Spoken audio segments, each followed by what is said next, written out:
Hey, good afternoon. Today is Thursday. Tonight is the first night of Chanukah. We're getting ready to light the first candle on the menorah.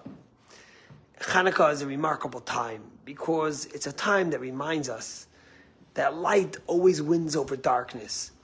It's a time that reminds us that the more light you kindle, the more love you spread, the more you chase away the darkness. It's a time that reminds us that the Maccabees were the minority. They were a small group. Yet they won. Because ultimately it was their ideas. It was their love. It was their pride in Judaism. It was their moral values that allowed them to win. And you think about it this way. Okay? Tonight, we're kindling the first night of Chanukah. Throughout the ages, you talk about the Greeks, the Assyrians, the Romans, the Persians, all these people that try to blow out the candle of the Jewish people, that try to extinguish it, that try to annihilate us. And yet, although at times we flickered a little bit, we're still there. There'll still be Jews all over the world celebrating that love, that light, that positivity. And I saw something very remarkable this year that really touched me.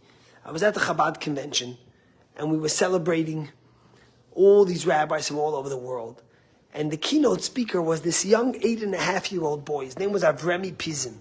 Now Avremi Pizim is the grandson and the son of the Chabad rabbis in Sderot, Israel, which is right near the border with Gaza.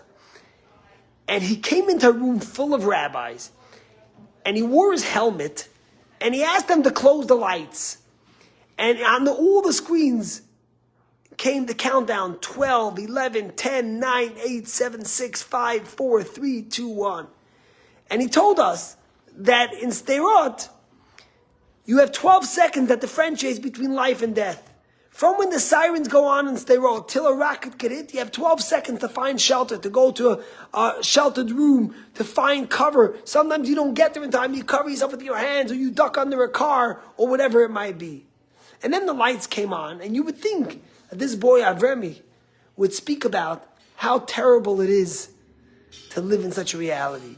But Avremi said something else. Avremi said, imagine, in 12 seconds you could save a life. He says, imagine what you could do in 12 seconds. You could smile on someone who's down. You could hug someone who's feeling alone. You could help someone who's struggling. You could cheer somebody up. He says 12 seconds is a lifetime. You could save a life. So instead of seeing the negative of his life, that he had to run for shelter, in 12 seconds he saw the positive.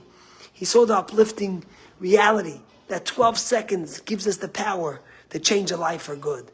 And that's really the story of Chanukah. And that's really the story of the Jewish people. We light a candle in the darkness. We wait till dark time. Every night we increase the light. We bring warmth. We bring light. We bring love to this world. That's been the story of the Jewish people for eternity. And even in the darkest and hardest times, when we're struggling with so much anti-Semitism, we have that hope of the candles of the menorah. Today I spoke to my first cousin, who lives in Jerusalem. He has 2 sons and a son-in-law in the army.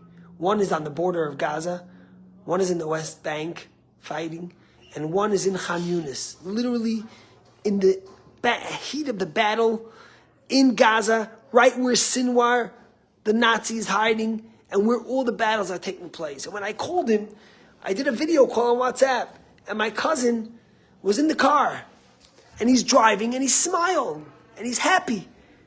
And I tell him, Mommy, how do you do this? And he says, the only way forward is hope, is light, is positivity. We have no choice. I said, did you hear from your son who's in Khan Yunis? He says, they take away their phones. He hasn't heard from him. But every few days he gets a little regards from someone or somewhere. Every morning you wake up in Israel and you wait to hear the announcements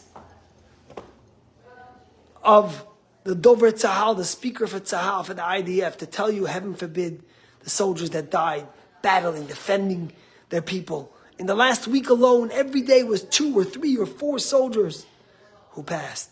Yet these people have the spirit of hope, of light. And that's the story of Chanukah. Chanukah reminds us that the Greeks and throughout wanted to annihilate us. But there's no chance. We will survive, we will grow, and we will celebrate.